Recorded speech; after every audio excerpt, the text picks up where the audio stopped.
অর্থনৈতিক বিশ্লেষকরা পাকিস্তানের কাছ থেকে বাংলাদেশের পাওনাকে দুটি ভাগে ভাগ করেছেন। এক, 1947 থেকে 70 অর্থাৎ যুদ্ধ পূর্ববর্তী 24 বছরের শোষণ। দুই, 1971-এর মার্চ থেকে ডিসেম্বর পর্যন্ত অর্থাৎ যুদ্ধকালীন 9 মাস। যুদ্ধের আগের 24 বছরে পশ্চিম পাকিস্তানিদের এক পেশে শোষণে পূর্ব পাকিস্তানের যে অর্থনৈতিক ক্ষতি হয়েছে তার বর্তমান বাজার মূল্য প্রায় 30 থেকে 35 লক্ষ হাজার কোটি টাকা। 52 সাল থেকে আরম্ভ করে যে পাটের যে রপ্তানি বাজার আসছে, সেই পাটের রপ্তানির যে ইনকাম, সেই ইনকামটা পুরোটা কিন্তু পাকিস্তানের রিজার্ভে তারা খরচ করেছে।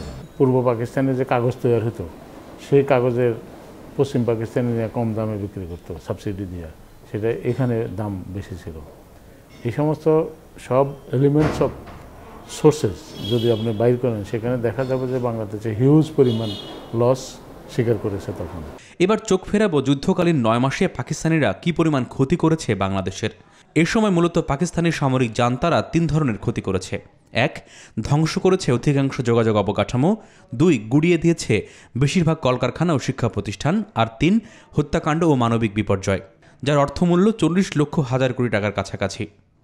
ব্রিজ, কালভার্ট, তারপর মিল কারখানা, তারপরে আপনার এডুকেশন ইনস্টিটিউশন, তারপরে আছে যে হিউম্যান লস কত হলো।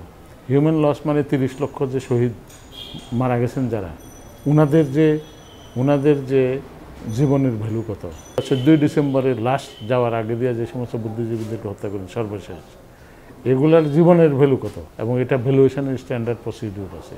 এই ধ্বংসের কারণে পরবর্তী 17 বছর বাংলাদেশ জিডিপি গ্রোথে নেগেটিভ ছিল। অলমোস্ট 70 থেকে 80 লক্ষ হাজার কোটি টাকার নিচে না, এর থেকে বেশি হইতে পারে। এই বাস্তবতায় পাকিস্তানের কাছ থেকে অর্থ আদায়ে সরকারকে দ্রুত আলাদা একটি কমিশন করার তাগিদ দিয়েছেন অর্থনৈতিক বিশ্লেষকরা। গভর্নমেন্ট একটা কমিশন করা উচিত।